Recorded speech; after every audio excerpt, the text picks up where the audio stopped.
Hello, everyone, and welcome back to another great episode of Talking with E. I'm your host, Edith Damas, and we always like to sit down, get to know a couple of people, get to know things that are happening in our community. So today, I have the pleasure of sitting down. We've seen him before. We've spoken to him before. I'm sitting down with the superintendent of the Board of Education, Dr. Gerry Benaquista. Gerry, how are we doing today? Excellent. Thank you for having me at this time of the year with the schools opening. Students will be in tomorrow. I just think it's a great time to speak and share with the community what's been going on. A wonderful thing. Coming. So let's talk about it. What's been going on? I know a lot of people think summer's out, school's out. We don't have to worry about it till September. But tell me, there's been a lot of programs and stuff happening during our summer. Tell me a little bit. I do think our district keeps progressing on offering things to the students over the summer. Mm-hmm. Many of the programs that we've had this summer are through our title funds that we get to provide, that summer enrichment for kids that may need it. But we had some other creative programs as well that we were able to accomplish. So any of our title buildings, it's the high school, Burnett, Hannah Caldwell, Franklin, and Jefferson. We're able to offer their 20 days, pretty much 20 days of the summer where kids come in, they have fun, but they also learn and keep up with their academics over the summer. Very engaging. It's a time that we can do a lot of project-based stuff, and hopefully you saw some of that over the summer when you were stopping in. But then we also had our students at the high school along the year that was asking to also be able to, through their passion, give back to our younger students. Oh, nice. And one of our directors, Isabella Escacosa, was able to allow the kids to come and be part of our summer program where, if it was art, there was kids from the high school working with the younger kids on different art stuff. Some was probably in like a STEM area. So wherever the students really came up with this, and that's great when our older students are modeling, giving back to our younger students. I think it's really something that will grow. And then when those students are older, they'll hopefully want to do the same thing and give back. Definitely. So yeah, there was a lot of, again, our ESY programs yearly. We also have offer, even though it's not funded through the school district, it's Camp Invention, which is annual. It's been going on for a long time. And one of our teachers, Mary Ellen Patrico, offer that. So it's, again, hands-on. It's kids being able to take apart things and put them back together. And it's another thing. So when you keep the kids around involved, I mean, I think it just, again, builds the entire community within the schools. It does. It's a great mentor-mentee program, and I love that. I think one of my favorites when I stop by is the fact that you have the students come in and they're going to a different school, so they got to see the school that they were going in and get comfortable with it. I think that's great because I change schools a lot, and it's nerve-wracking for a kid to go into a new school, and I love the fact that you gave them those 20 days to, hey, this is where we're going to be, and this is how we're going to do everything. I think the students loved it too. And there is a lot of research on transition. That's something in the future I would like to kind of develop like a in-depth transition program for those changes.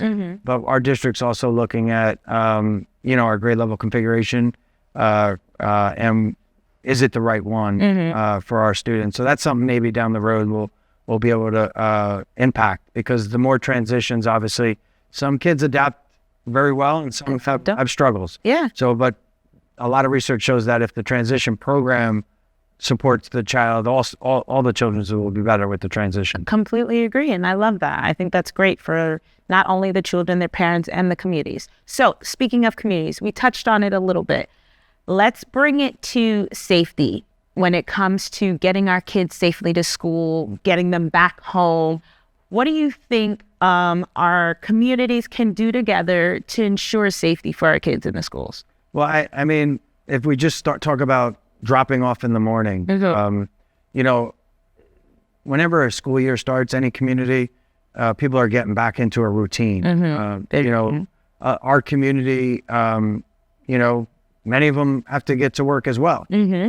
With this coming off of summer, a lot of times we forget to make sure that around schools, even as parents and other people in our community, it's more important to make sure you're driving safe, number one. We don't want our community speeding around our schools where kids are walking. But this summer we had a chance, my assistant superintendent of business operations and Director Donnelly got a chance to visit all the schools and look at what can we come up with for drop off and and sometimes pickup. Can we reconfigure things, put out a plan to that school community to make it safer? So we have a couple schools that are changing some things this year that the principals are putting out. All our principals should be putting out a traffic drop off a plan. With that, we just need our community to really buy in. We need to keep collaborating. We need to listen to our community and say, well, maybe they see something that could help us improve as well. But the making sure you're parking legally if you're walking your child to the school. One of the things we want to bring back is like a leadership position within the elementary schools of a safety patrol. So now parents do have an area where they could just pull up, the child could get out of the car, and another older student could walk them into the building. I love that. This way, it's more like a drop and go. But some parents do like to walk their child, and then with that, we just ask that they're parking in a legal space, not double parking, causing traffic where they're supposed to not be parked, as well as be careful, as you're walking, use the crosswalks. But we're going to we're going to analyze the new plans and the existing ones still that we think have been working. And if we need to adapt, we'll adapt, but we have to put the kids' safety first and foremost. And every year there's obviously incidents that happen, but we would, again, like to make sure that no incidents happen. If we can change some little things, I think it'll, again, just start the day off and the year off on a positive note. with our students getting more involved with traffic safety? Well, I am. Last year, it was my first year getting a student group together at the high school, and a lot of great initiatives and a lot of great ideas. They put out a newsletter. It's pretty much quarterly. We were able to get out 3 or 4 editions where they kind of drove the stories and what they wanted to tell the community. My thing is, with the culture, really trying to hone in on all the positive stuff going on. But this is something that definitely the club thing came out of the students group that asked about things like that. They also, this year at the high school, they want to be able to be like more mentors to the younger kids coming in, and the high school administration teams putting together a plan for that. But this is something I could definitely speak to them about. I'm looking to the students first to kind of look at and digest and reflect on our mission statement and saying, this was written maybe 8-10 years ago. Does this reflect to you today? Yes. And kind of redeveloping that if it needs to be, if they feel it meets them today, then we won't. But I have a feeling that the students today will kind of have it grow a little differently. But it's so important to get the students' input, involvement, as well as community with stuff like so that is something I could definitely bring this year early on to say, how many people walk, how many people get dropped off. You've lived in this town, a lot of them, all the years. And how do you think we can improve that to make sure kids are safe? Yeah, and I love that you do that. You listen to the people who it actually involves, the kids, the students, the parents. So I think that's one great thing that you're bringing not only to the schools, but to the communities. But before I keep flooding you with compliments, we're going to take a quick commercial break. Guys, don't go anywhere, because when we come back, Dr. Benaquista is going to tell us more initiatives that he has planned for this semester, season, and a little bit more. So stay tuned. Don't go anywhere, guys. I know you're going through a lot. I wonder if you know that we can get help. Let's see how far we can go. Love, your mind. Hello, everyone, and welcome back. I'm Ida Stamas, and thanks for tuning in to Talking with E. If you didn't see before, we are sitting down with the wonderful Dr. Gerry Benaquista, Superintendent of Board of Education. We are rocking and rolling. How are you feeling? We're doing good? We're doing good. Okay, not too much into the hot seat. No, not at all. You're always usually pretty good, and makes it easy for me. All right, awesome. So we're going to continue on. We spoke a lot about the summer, and we spoke a lot about traffic safety. So now we're going to transition a little bit into tutoring. So I know from our interviews before, we were very passionate about tutoring, and we were talking about all the upcoming programs. So are we still offering programs, tutoring programs? And if so, how could they go about signing up? So yes, we are through our grant money. We're able to bring in. It's called varsity tutoring. Every child could access it. It's a way for at least individualize the students to go home and get help if they don't understand what's going on. Okay. They could go on and request that they have questions regarding, say, algebra or geometry, and then this service will be able to help them at home. It's also a great opportunity where if the parents, because the curriculum as you get older gets challenging, Definitely. and if you don't deal with it every day, but it's a great opportunity for a parent, caregiver, to sit with their child while they're online and working, because that again is something that's very important for the parents to be involved in their child's academics. Definitely. But sometimes we have parents that, they don't know the material or not confident in helping answer what they're looking for in math. Absolutely. But here they could sit with the child and kind of learn it together. And it also, I think, will allow our children to go home instead of being frustrated if they're not sure of how to do something, or they didn't grasp that lesson 100% that day and they didn't have time to go back to the teacher to ask. Another avenue to go. And it's very easy because we're bringing on platforms and programs that are single sign-on through this, through Clever, where all the child has to do today is sign on through Clever, and all the resources are there for the child. So anything we offer is under like one kind of sign-on. Oh, great. So it's because sometimes the children might not know where to go if it was 10 different resources, 10 different places. So this makes it a lot easier for them to manage, and we'll keep putting out information so our whole community knows how to tap into this.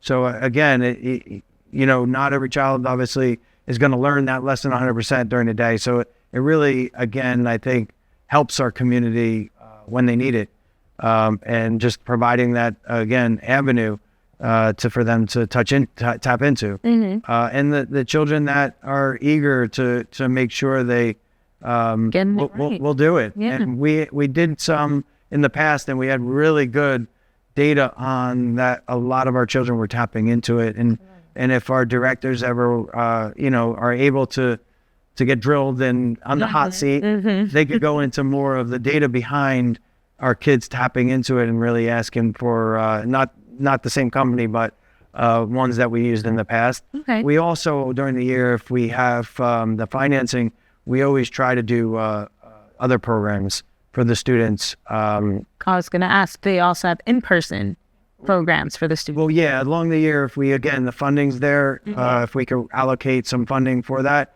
we'll do some after-school programs. Awesome. Not all our buildings, but again, just to be able to reinforce, where a child might need a little intervention. We're able to now do some things through our grant money. Awesome. To offer that as well. We want to make sure our kids are staying on par and learning and not falling behind. Definitely. So that's something that no matter what, and we have educators that stay after school as well, as long as they kind of communicate with the teacher. I don't find many educators that don't give time to also help their children. Awesome. So while we still talk about our not test scores, but I wanted to bring up our test scores and making sure our students don't fall behind. So I remember from our interviews in the past, test scores and attendance were a big major thing. How are we still implementing to improve both test scores and attendance? So if I have to say, during my tenure, which essentially was a 3.5-year contract, but during this time, safety and literacy and proficiency is not going away. We'll be focusing on this. To really see improvement, you got to sustain what you're doing and keep growing and pushing it. So we were able to bring in a new ELA platform at the K-5 level, which I think now that we're going to start using that this year, bringing in a research base that's really tied to what the kids need today, especially in the science of reading, on the literacy side, will help. But we got to understand how to also utilize that platform. And that's what right now we're doing a lot of professional development for our educators to then be able to feel comfortable tapping into everything. Good. So, but with that also, we really, and I highlighted at several board meetings where we're at proficiency-wise, district-wide. And you know, I'm very honest. Our district's not where I want us to be. Okay. But you know what? It's a great place to be because I feel like we can get to where we need to go. Yeah. Not many of our grade levels, and I don't know specifically off the top of my head right now, but when I present it, we had so many grade levels that were not proficient based on the state's requirements. Yes, Gerry. We're talking some grade levels at 40% proficiency. So in my mind, I can't accept that. Yeah. So we are gonna this year really hone in on seeing what's going on in that classroom, kind of understanding, is it we need more resources? Is it the way we're using the time during the day? And kind of tap into why.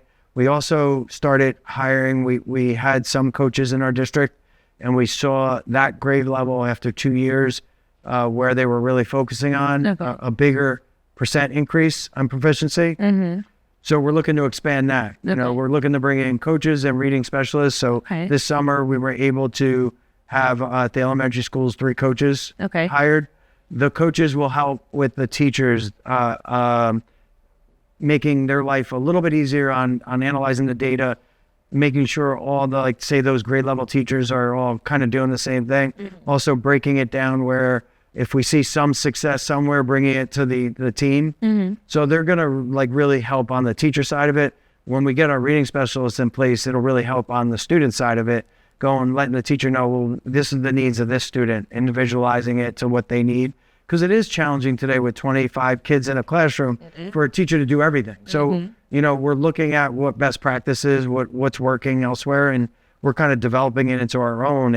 And those are 2 things we spoke about. We got some accomplished this summer, but obviously we want to do it so we can sustain it. And part of it is the fiscal side behind it. And I think once we get that and then start building on our intervention teams, you know, last year we vetted an INRS to make it, that's another intervention before, like when kids are struggling, before maybe they are referred to special services.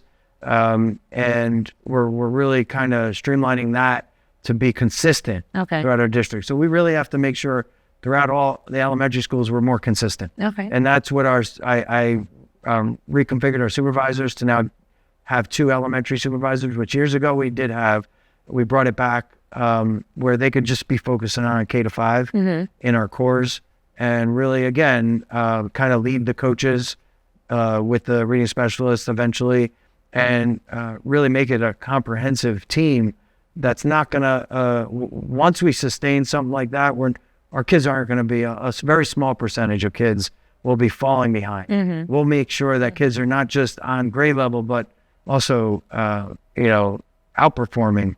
And we know our kids can learn. They might need different help.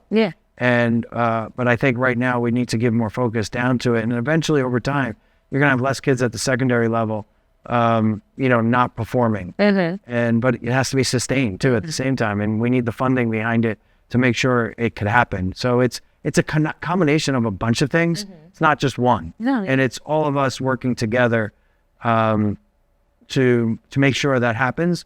But one of the things you mentioned is attendance. So our district is really analyzing also the attendance data, not just staff, which we do yearly, but students. And, you know, because we know if a child's not coming to school, they're not going to be able to learn. Plus it could put them behind. So we're really kind of really diving into the data. We're going to be asking our principals to put together plans for their school of how they're going to make sure they're positively impacting our student data in those schools. And then collectively we'll meet and kind of keep an eye on it.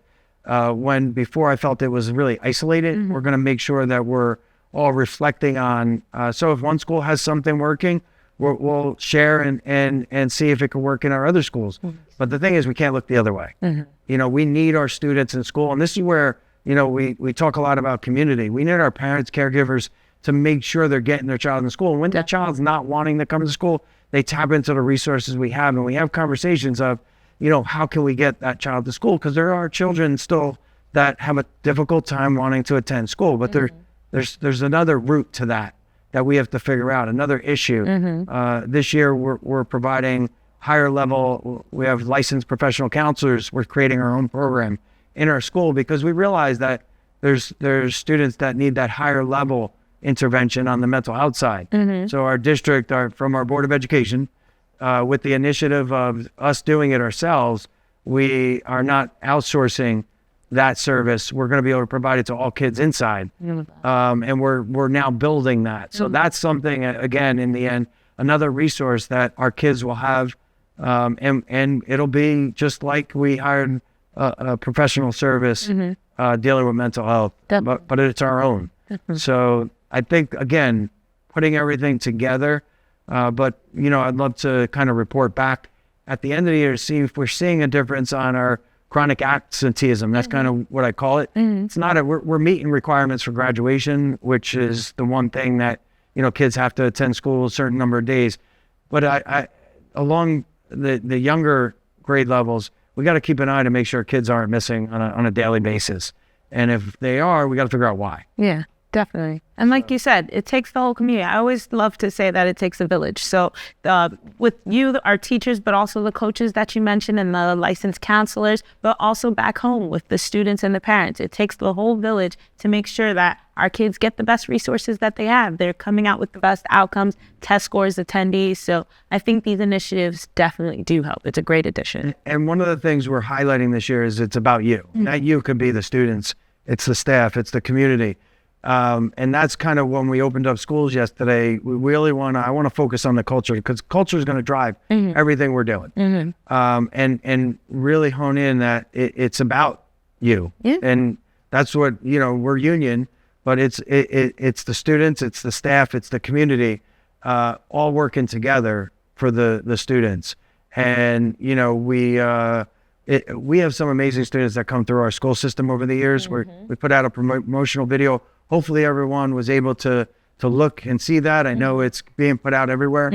It really shows the capabilities and where our students, they're going to need help at time.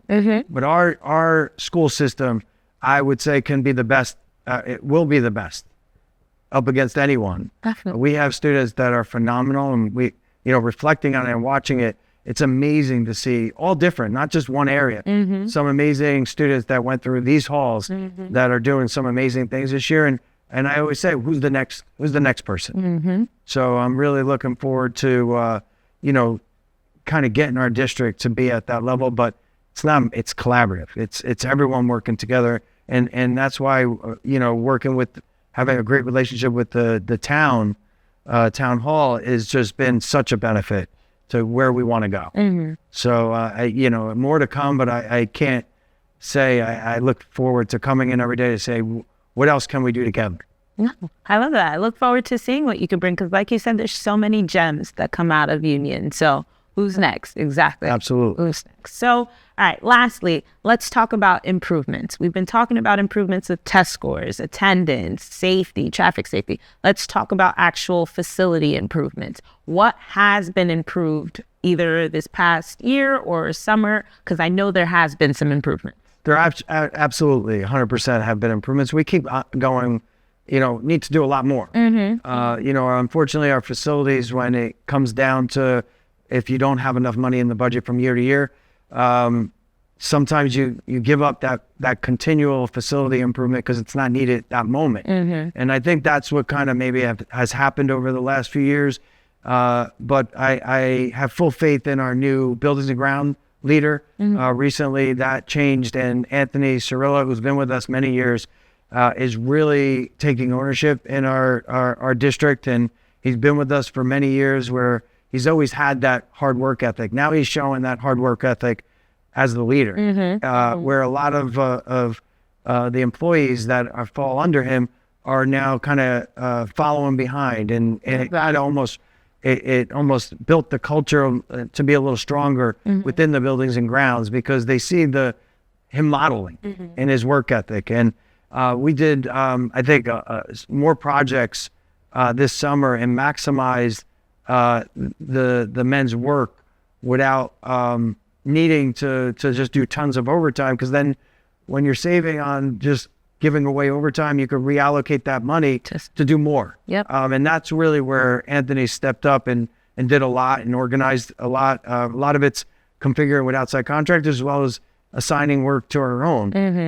But also the DPW, we collaborated on a lot of projects as well, so it helps. But we had to do some roofs at our buildings, some HVAC work that was needed for a long period of time.